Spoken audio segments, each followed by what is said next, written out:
Osachedwapa tikupasirani zimene wayankhula Bon Kalindo lero lino pa 11 January 2025. Paja a Bon Kalindo mwini wake amati ndi president wa anthu osauka komanso president wa bungwe lawo lotchedwa Malawi First kapena kuti Malawi Pasogolo. Nde iwowa amabwera nthawi zambiri kuyankhulapo pa maishu osiyanasiyana omwe akuchitika mdziko muno. Lero lino achiranso chimodzimodzi lero pa 11 January. Kodi a Bon Kalindo ayankhula zokuti chani? Takhalani pompo mumvesere.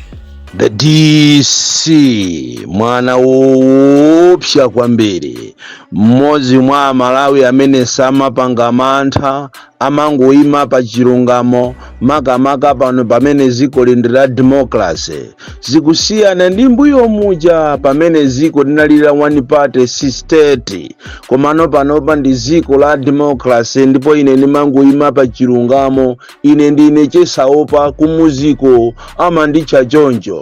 Malawi muno alipo anthu angapo amitundumitundu, alipo ena amene amafuna kulankhula chinthu koma nkuchisiya kumangofana chomumtima, ndi alipo ena amene amangoswa kuswa kung'alula. Choncho ineyo ndili mgulu la anthu amenewo. Uthenga wanga wa lero loweruka ukupita kwa Inspector General wa Malawi Police komanso wamkulu wa ame muno Malawi Valentino Phiri. Ndinafuna ndikuchiteni address inu awiri posatira kalata yanu imene munalemba a joint joint statement imene munalemba pa 8 January imene mukukamba za political violence komanso imene mukuopsezamo anthu kunena kuti kwa amene atazilankhula kapena azipanga zinthu zosiyana ndi malamulo iniyo muli ndi mphamvu zowamanga.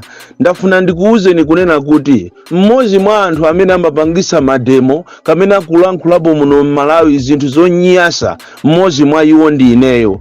Andi ngati ili plan yanu yokuti muzimanga anthu, mmodzi mwa iwo amene akuyenera kukhala chisanzo cha anthu amenewo amene mukuachita target ndiye ndi ineyo, ndipo ine ndili ready. And as I'm speaking now, ndili kuja kumachedwa pa Salima pa boma paka patenga ulendo wopita kukanyenyeva malire ndi dowa Salima ndi dowa, ndipo mukhoza kundipeza pamenepo. Koma ndafuna ndikuuzeni kunena kuti statement imene mwalankhula ijayo ikuonesa kuti you are lacking knowledge, ndipo ndinu anthu oyamba maudindo wanu mu history kulemba kalata yangati imene ijayo kuuza mtundu wa Malawi. Chifukwa ndangofuna ndikuziwiseniso kunena kuti pa maudindo wanuwo anakhalapo sotumbuyo mu anthu ena amene sanachite behave in the manner that you are doing.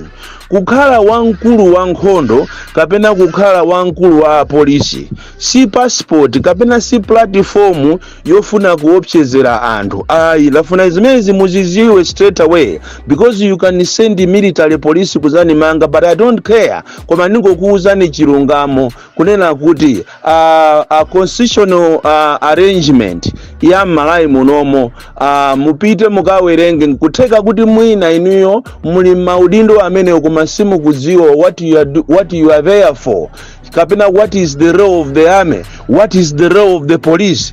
Constitutional arrangement 161 subsection B mukaiwerenge bwinobwino role of the military kunena kuti it is to provide security komanso it is to make sure kunena kuti there is a constitutional order, kunena kuti anthu ali ndi right to demonstrate provided anthuwo atenga zilolezo zokwanira. Just like imene taonerapo maiko ena ngati ku Egypt nthawi imene ijayo anthu akuchita demonstrate.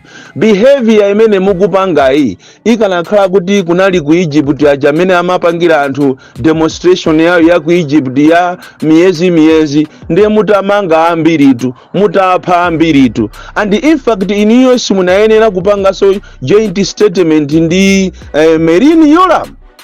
chifukwa inuyo ame muli above the police. In fact inu ndi amene munayenera kumachita control even a police kuwauza kuti you should do the right thing, because the people in a democratic dispensation of governance have the right to demonstrate.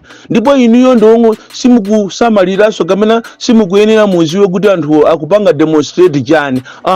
Inuyo role yanu as army is to make sure kuti there is constitutional order, there is sanity, anthu akuchita demonstrate mosatira malamulo, osakhala kuti inu muzikauza zimene inu mukuganiza. Apa zikuonesa kuti inuyo ndi simukusiyana ndi anyamata ojiya, chifukwa mwaonesa kuti independence yanu ili compromised. That is why timanena kuti mukamagwira ntchito muzisatira malamulo, mukamagwira ntchito muzigwiranso ntchito in a professional manner. Kalata yanu imene ija mwayilemba ija munayenera kuti musanaituluse ku mtundu wa Malawi mukanayiwerengaso ka 10 kapena ka 72 kuti mudziwe kuti kodi zimene talembazi sizichita backfire. That is why anthu Malawi munomo ali wokwiya kwambiri, anthu ambiri alankhula. There is a lot of backlash on social media because of that statement you made. Inuyo mwachita kuonekeratu kuti ndinu otumidwa ndi MCP. You are supposed to be a political, and then I need just to educate you, because I was once a teacher and I'm supposed to teach you on what you are supposed to do. Osama obseza antu democracy, and you should not be the worst commander. You should not be the worst police commissioner kapena wankulu wa police. Mukuyenera musungere gasi yani, chifukwa zivute zisavute ziwani kunena kuti you are not the first inspector general, komanso you are not the first army commander. Pamipando panopo pakhalapo anthu osiyana-siyana, including your previous boss Anundwe anachoka pamene popo atasiyapo legacy, and munayenera muchite emulate zimene amapanga Anundwe komanso zimene amapanga other police inspectors, kunena kuti mwachisanzo Anundwe ine ndimawalemekeza kwambiri chifukwa nthawi imeneyo kunaliso mademo nthawi ya DPP pamene anthu ankagula mafuta 600 per liter, pamene anthu ankagula fetereza 17,000. Titakhuta sima tikumadya mitanda 88, lero ndi apa tikumadya hafu ya mtanda kuopa kuti ufa utani utha. Nthawi imeneyo anzanu ame kuzera kwa Anundwe nthawi ya ma demonstrations anatumiza ame kupita nayo ma street ndikukachita control the police. That is your role. Kuchita control kuona kuti Amalawi ali ndi ufulu wochita demonstrate. Nderero mukusiyana tu ndi zimene amapanga Anundwe. Apa mukuoneka kuti polisi ilipo panoyi ndi ija imachedwa ya MCP.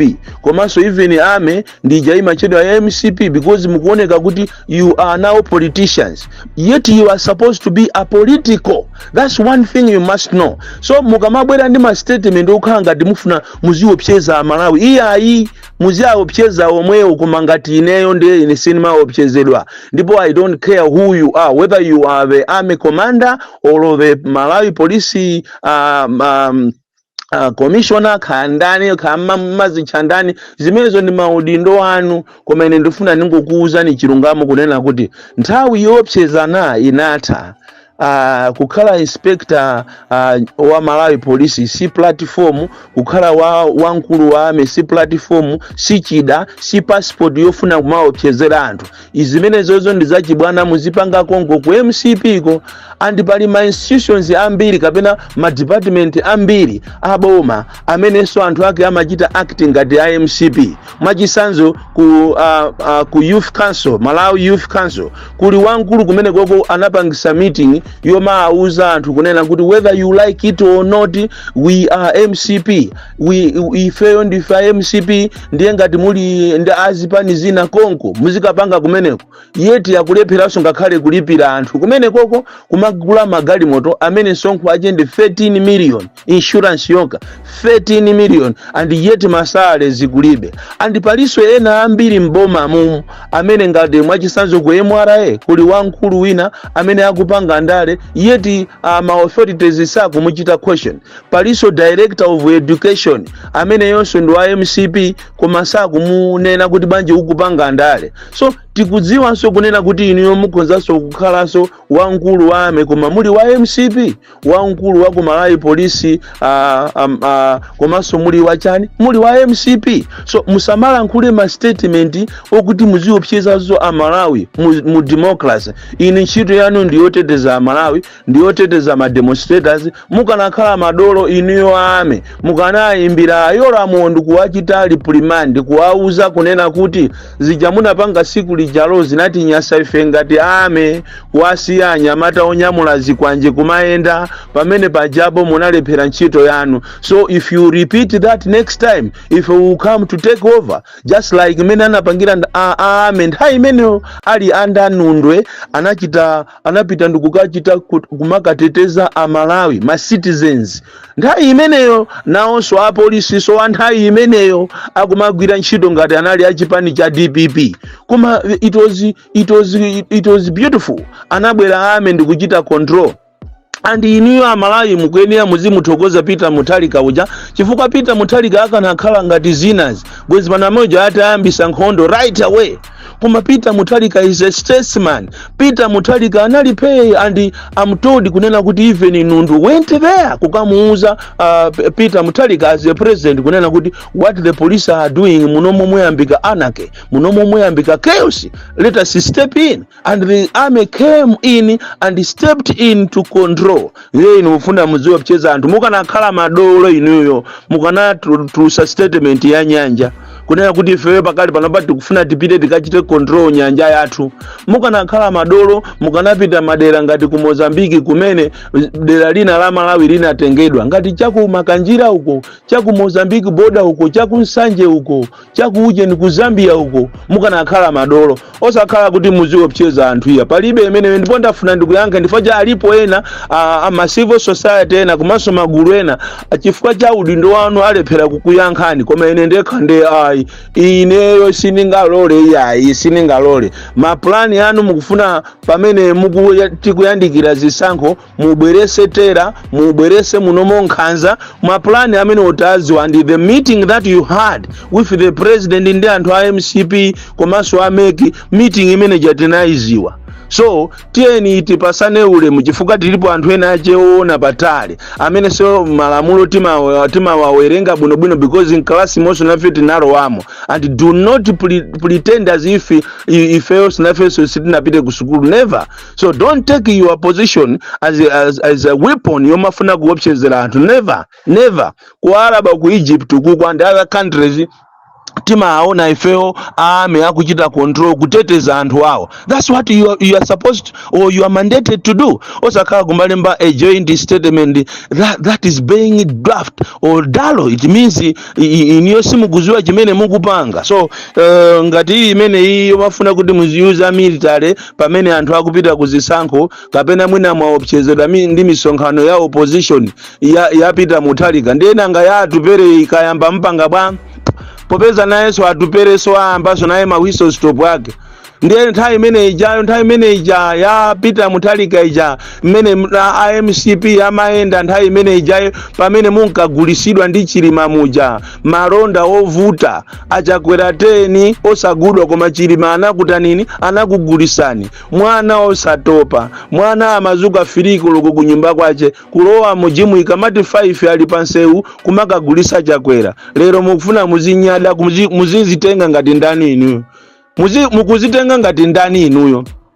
So nthawi imene jatu amene amakulola ndi kumayendano ndi kumapanga misonkhano sanali zisiri tu analiso nawo so ndi ame yawo analiso ndi apolisi yawo koma president uja anakusiyana. So izi zoopsezana kuti muzimanga anthu atikhala kufuna kumamanga anthu awo jena DPP tazimangani koma there will be a day Malawi azakuukirani and Malawi azakakuukirani inutu ngati uje ni inspector wa Malawi Police muzamanga anthu Inspector General wa Malawi Police muzamanga anthu kapena muzaphatwa anthu nanga inu ame ndiye muzapha anthu angati. mukuyenera musamale kwambiri whether you like it or not. Pamene ponse muzachokapo chifukwa ponse chidapo mpano anthu anu azakuukiraninso nanu muzachokapo pamene mukanaonesesa kuti musiye legacy yabwino imene kuti mukamazachoka anthu azakukumbukirani. Osakhala zamanyaka, osapita kumvera kumukakonzeza mazibwa, osakonza za masalale ame anu bwa, kumvera uko kwa azimayi akuchezera ndithu, akuchezera kumatunga mazi kulibeko. Zomvesa chisoni and yet mulini ndrama zoseweresa mangoti lero mapita ku Japan, mawa muli ku South Africa and kati kuli wankulu wa ame amene akuyenda kwambiri ndi inutu. Instead of taking charge of your own affairs, ine sinimapanga mantha iya indati ine ndine Boni Kalindo ngati mukundifuna 0 9 365 0 3 5 ineyo mwana wa Chabe kwambiri kamufuna mwatume achina Dala Kadula aja ndilide ndipo ameje one day ndiza tikiti achina Dala Kadula. Iwe Dala Kadula kumene uliko usamale kwambiri, iwe munulo kumene uliko musamale kwambiri, ndiza kung'amba nine opsha kwambiri. The DC mwana wa Chabe from Jeza Village TM Mabuka Box 76 Mulanje Malawi Southern Africa.